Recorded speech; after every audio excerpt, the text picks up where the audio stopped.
The Colosseum hovered like a crown of jagged bone over the swirling violet gas giant.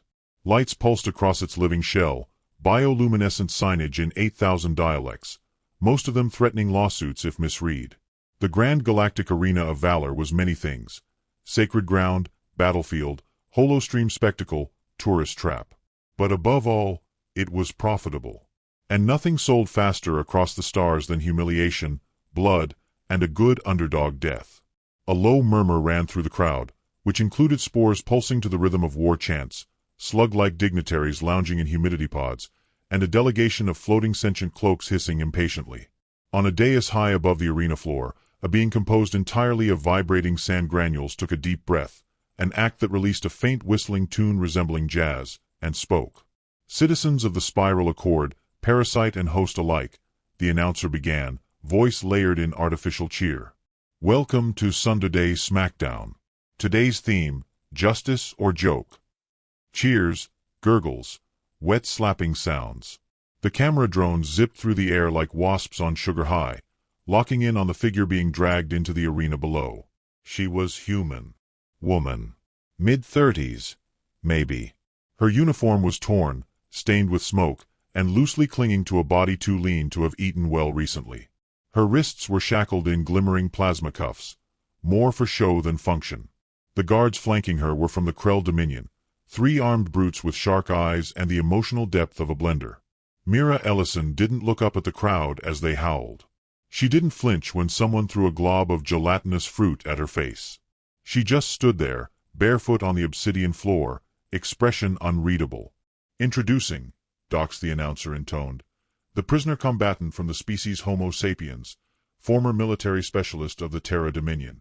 Rank: sharpshooter. Nickname: Ghost 13. Kill count: redacted, due to an unfortunately high number." The crowd booed. A few hipster tentacle beings in the back row cheered ironically and waved paper signs. One read, "Team Softskin." Mira blinked slowly.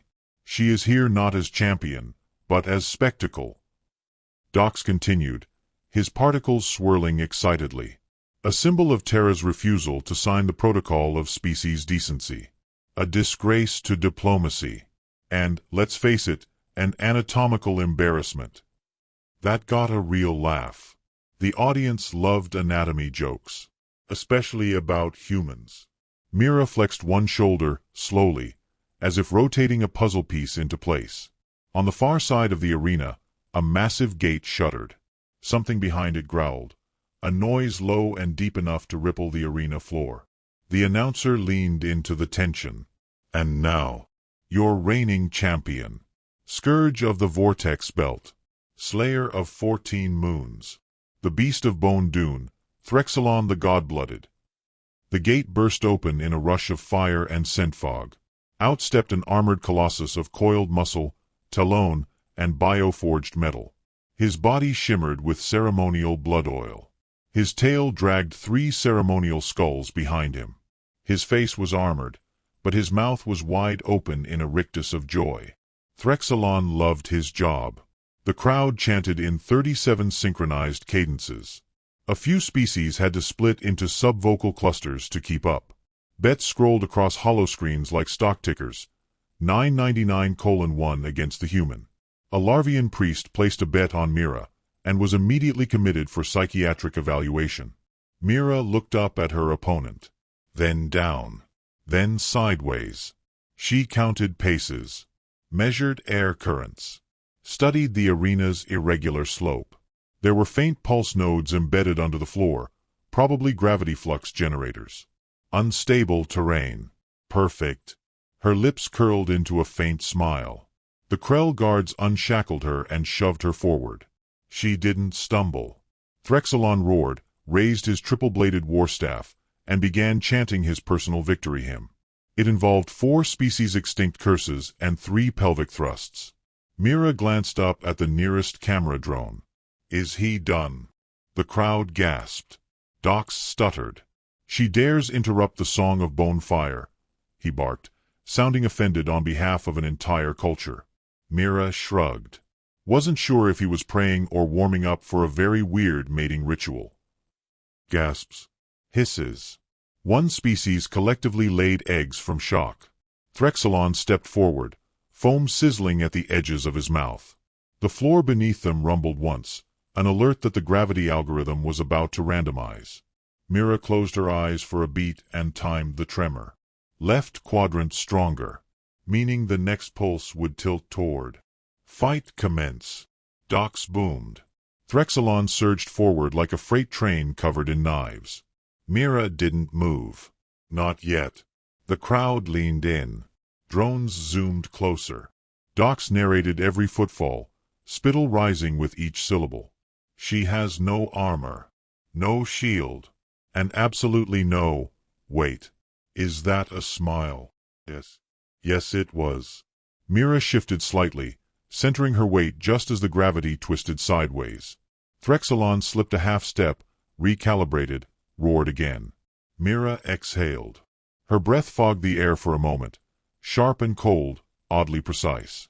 Her hand twitched at her side. She whispered, "Not yet." But she was ready. And for the first time, somewhere in the crowd, a silence began to spread. Not complete. Not even noticeable at first. Just a patch of stillness, like a crack forming in a sheet of ice. It was the kind of silence that happens before something truly awful or magnificent begins. And Mira, smiling that quiet, lethal smile, was standing exactly at the center of it. The moment the arena's gravity normalized, Mira adjusted her stance by 2 centimeters. Just enough to drop her weight into her heels, grounding herself like she was bracing for recoil. Her left shoulder still throbbed where Threxelon's earlier blow had landed, a test swipe meant to intimidate, not maim. His mistake. He assumed she would be dead by the second pass. Most were. Her uniform, charred and one size too large, bore faded insignias long since banned by the Interstellar Convention. On Earth, she'd once held rank. Decorated. Respected. Even envied in some of the quieter corridors of Terran Special Recon. Out here, her rank had translated roughly to primitive sharpshooter with laughably soft organs. The Universal Species Registry had classified humans as Level 2 threat entities, the same as grazing marsupials from the third moon of Klepter, notable only for their suicidal mating rituals. But no one had adjusted the scale after Mira Ellison. No one had lived long enough to file the paperwork. The Colosseum reeked of ozone and blood mist. Dox's voice crackled again above the din, melodramatic and smug. Observe, dear viewers. The human stands motionless, perhaps frozen in fear, or confusion, or both. Mira rolled her eyes. Internally, her face remained unreadable, though her mind was a hive of calculations. Wind resistance from crowd movement, thermal drafts from the lighting grid, the sluggish stutter of the arena's automated kill zone shutters. Everything fed into the model. Her model. She'd never needed a sniper rifle to kill. The rifle was just polite. Threxelon took a lumbering step forward, tail scraping a shallow gouge into the obsidian floor. His war staff pulsed with bioelectric venom, a weapon that doubled as ceremonial scepter and digestive aid. He paused mid-stride to shout something guttural in his own language, then translated poorly, "Prepare to be, mulched." Mira blinked once. Terrifying. Threxelon's snort of offense registered as a sonic tremor. Dox, ever the hype merchant, seized on the moment. Oh, a bold retort from the shackled species. Perhaps we'll have banter before the blood. Mira let the smile rise again. Slow. Inevitable. Not joy, not amusement. Just the sort of grin that preceded either a shot or a secret. The announcer, to her credit, didn't recognize it as a warning. Somewhere, deep inside the arena's observation deck, 3 diplomatic envoys were already drafting condolence messages. None of them were for Mira. They were for the galaxy. Threxelon began his traditional warm-up dance, a spiraling motion meant to dazzle and intimidate. It worked on lesser species. The undulate judges of the Fifth System had once surrendered mid-fight in its presence. But Mira had seen worse. Hell, she'd dated worse. As he danced, Mira allowed herself to remember. Not sentimentally, her memory was more mechanical than emotional. Names, heights, voice modulation, breathing patterns. The first time she'd killed in 0G, her hair floating like a halo while her target's organs painted the chamber in reverse slow motion. She didn't fight because she liked it. She fought because she was built for it. Every twitch, every glance, every thermal shift was data. And where Threxelon was brute force in religious packaging, Mira was silence sharpened to a point. He finished his display with a triumphant roar that shook the stadium's light fixtures. "Your blood will sanctify my claws," he declared, unnecessarily loud. Mira tilted her head. "Sanctify, huh? Do you have a permit for that?" Another wave of gasps. Dox shrieked. "She taunts him. This is blasphemy. Or bravery. Or both." She took one small step forward. The floor panels clicked beneath her bare feet. Temperature change. Slight, but enough. The arena was adjusting again. Predictable. Whoever designed the environment randomizer had never accounted for someone willing to wait. Threxelon charged. His steps thundered against the stone, each one faster than the last. Mira didn't move. Didn't blink. Her fingers twitched once, unconsciously aligning themselves as if gripping an invisible rifle. It was a tick. Muscle memory. Precision without context. 10 meters. 5. Then the gravity inverted.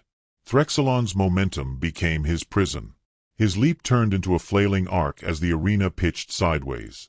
Mira let herself fall with it, controlled, rolling through the shift. She slid across the floor like water, angling herself with the arc. He slammed into the wall with enough force to crack the lattice. Mira stood. The crowd lost its mind. For a second, she felt the familiar quiet. Not silence. Quiet. The kind that lives between chaos and realization. That's where she thrived. She looked at him, half-stunned, bleeding slightly from one nostril, a bad sign for his species, apparently. And she offered him her hand. Mocking. Possibly. Strategic. Always. "Round 2, she said calmly. Threxelon snarled, pushed himself upright. No ceremonial threats this time. Just rage. Good. Rage was linear. Easy to map. Predictable. Behind the force field, Dox was practically vibrating. The human has drawn first blood. Truly, we are witnessing an anomaly of physics and fate. Mira knew what came next. The overcompensation. The loss of rhythm. The error cascade. She had seen it all before, in training simulations, in active combat, in bar fights after too many vodka packs. She didn't need to see the future. She needed to see 2 seconds ahead and control it. And right now, Threxelon was showing her everything. He charged again. Faster, this time. This time, Mira moved. Not far. Just enough. Just a pivot on the ball of her foot, angling her body and letting his momentum skim past her left shoulder. She planted her hand against his back as he passed, using the inertia to spin herself backward and land precisely where she intended, under the edge of the low-gravity bloom. She waited. Counted silently. 1, 2, 3. The gravity spiked. Threxelon, unprepared, stumbled again. Just for half a second. But that's all she needed. Mira pivoted, lifted a broken chunk of arena plating, and hurled it with a twist. It struck the back of his knee, a known joint vulnerability. He staggered, roared in pain. Mira exhaled once, sharply. Not for show. For calibration. They were in her world now. The odds board flickered. 999:1 became 600:1. Some creature in the third row fainted. And for the first time, Dox was quiet. That was Myra's favorite part. The silence. It meant they were starting to understand. She wasn't the show. She was the reset button. The next charge came with less ceremony and more fury. Gone were the pelvic thrusting war dances and booming declarations of divine hunger. Threxelon now fought like a beast who realized too late that the prey had teeth. And Mira, ever the diligent student of behavior, saw everything she needed to know in the shift of his center of mass. His rhythm had fractured. Rage had replaced ritual. That was good. Ritual was predictable. Rage made people sloppy. She sidestepped his lunge again, barely a brush of her arm against the slick plating of his shoulder, and let him carry his own weight into another turn too wide to recover cleanly. He spun, claws raking the air, jaw unhinged with a bellow that sent tremors through the walls. But Mira was already gone, back into the shadows at the edge of the ring. Observing, calculating, letting the pressure mount. Dox's voice echoed across the Colosseum in an almost panicked falsetto. What cunning! What unpredictability! The human evades the sacred charge of god-blooded fury once more. Is it agility? Sorcery? Madness? Mira crouched and touched the floor with her palm, feeling the hum beneath her skin. The arena's power grid ran on timed surges, enough to throw heavier combatants off balance. Not well advertised. Certainly not fair. But she'd studied its rhythm since her arrival, mentally plotting the spikes and dips between gravity blooms and kinetic discharge bursts. They thought she'd been standing still in fear. She'd been listening. Threxelon charged again. Less coordinated this time. He was trying to fake a misstep, attempting unpredictability, like a predator mimicking prey. But Mira had already mapped his limb behavior to a probability matrix. His third foot always dragged slightly right before pivoting. His tail rose 2.4 seconds before he used it to sweep. That was the thing about arrogance. It never truly hid its tracks. She ducked low under the tail swing, let it pass just above her scalp, and drove a precise kick to the back of his left ankle. An angle most fighters didn't consider vulnerable, because most fighters didn't measure torque in real time. Threxelon stumbled, barely catching himself, and slammed a gauntlet fist into the ground. The obsidian cracked. The crowd screamed, some in excitement, others in panic. Mira backed off, heart rate steady, breath controlled. She wasn't winning by damage. Not yet. She was winning by delay. By rhythm. She was turning the tempo of the fight into her own heartbeat. Is, thep, pause, shift, bin, gap. Threxelon tried a different tactic, a spinning sweep with both arms extended, using centrifugal force to clear the field. A move that worked well against swarms. Against a single human sniper, it just wasted energy. She let herself fall backward, rolled once, came up into a crouch behind one of the ceremonial obelisks dotting the ring. Threxelon snorted derisively. You hide. Like prey. Mira smiled from behind the stone. I'm not hiding. I'm waiting for your blood to catch up with your ego. The crowd gasped again. Dox sputtered. She mocks him mid-battle. This is psychological warfare. The most illegal kind. Threxelon surged toward the obelisk. Mira didn't wait. She launched upward, using the edge of the stone as a springboard. The gravity pulsed, right on cue, and she used the upward surge to twist midair, latching onto his back for the briefest of seconds. Her fingers found the seam between his shoulder armor and neck plating. And there, she planted something small. It looked like a bead. Felt like glass.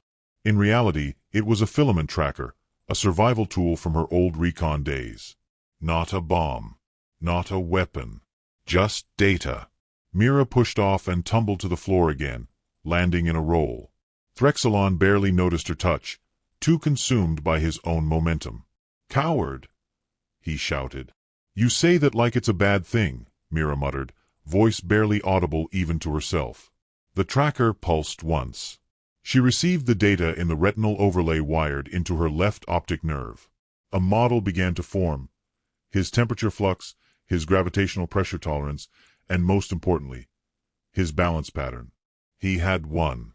Everyone did. And his was about to betray him.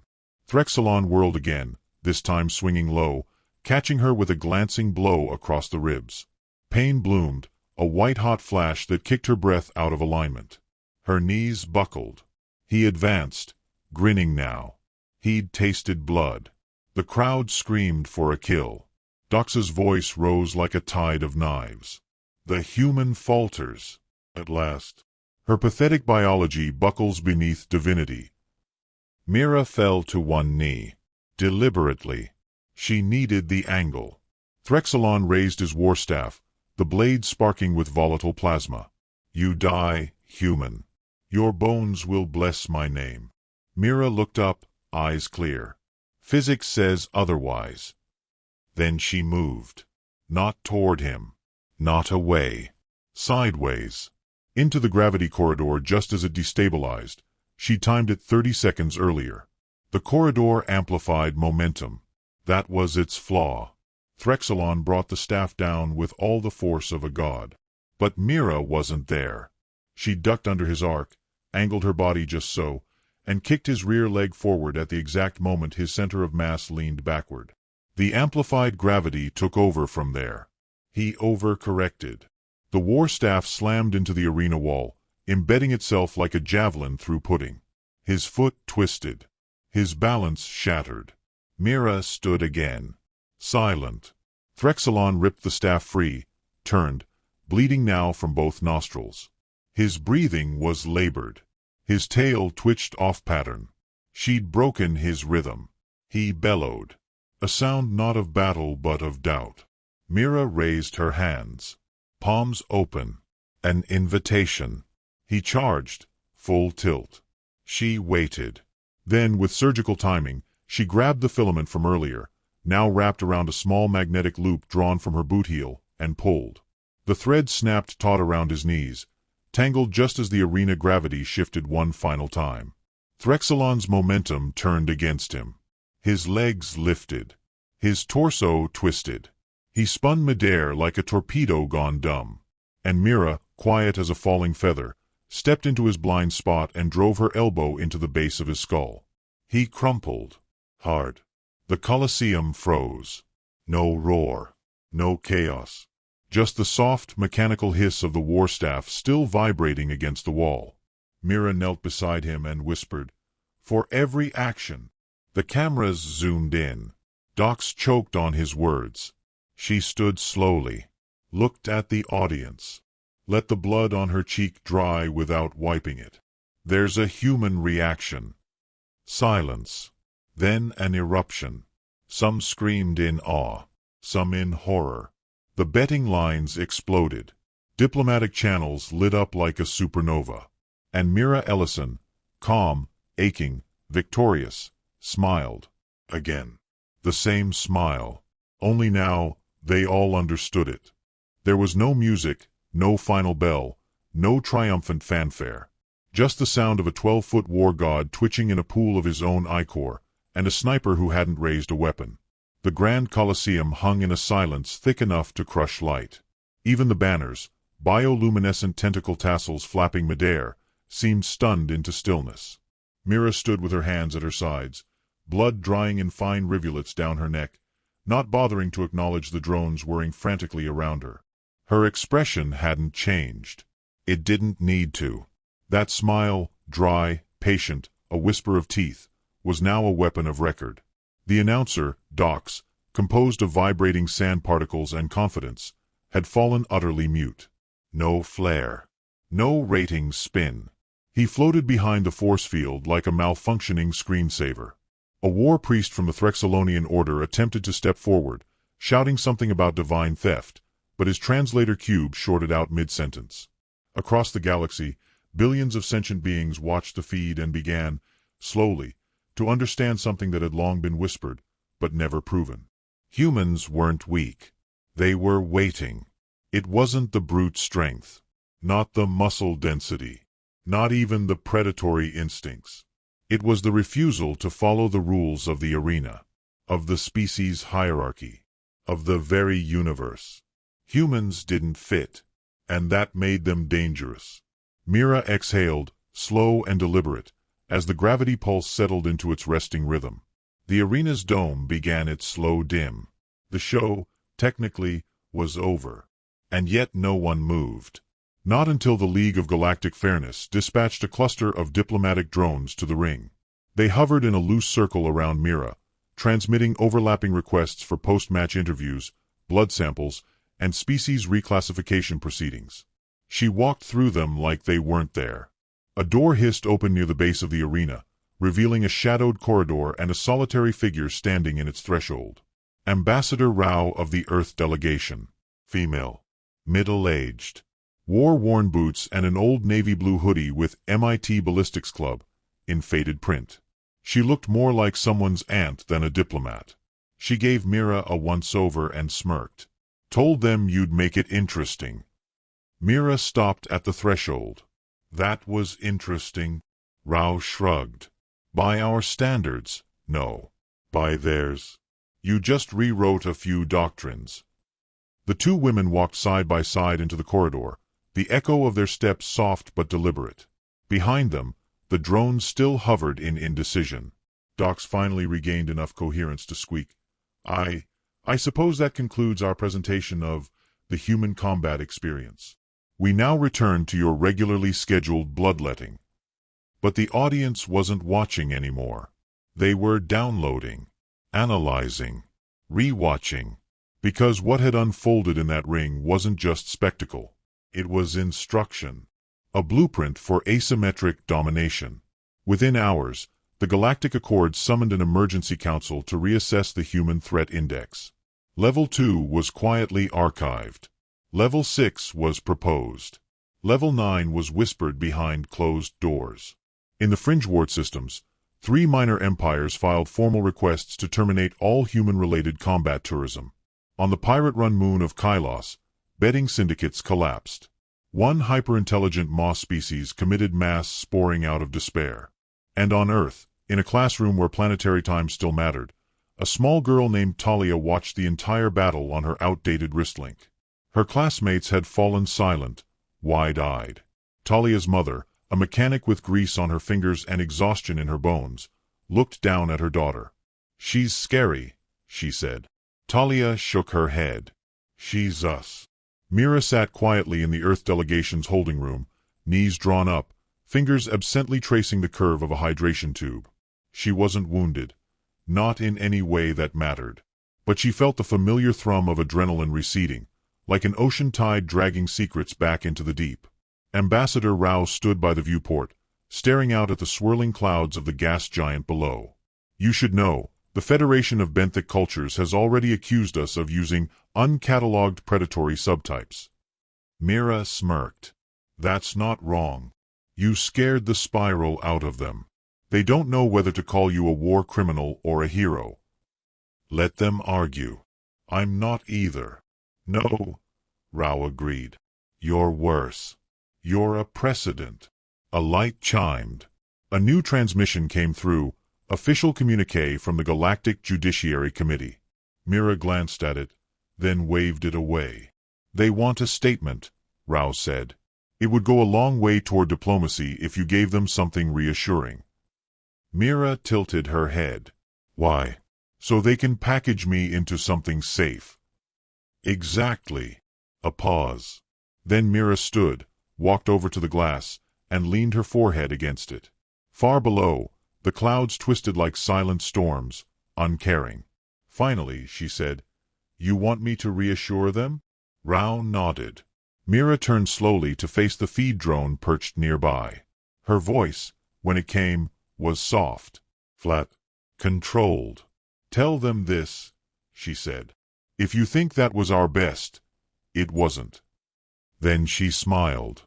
The smile. That same smile, barely curved, colder than shadow, sharper than orbit blade steel. Galactic leadership didn't issue a formal response. But entire war doctrines were rewritten. Recruitment protocols amended. And somewhere, in the deep archives of the Interstellar Conflict Institute, a new training module was filed under a single-line heading. "Do not provoke the quiet ones." Mira left the broadcast chamber without another word. She didn't need one. She'd already said everything worth remembering.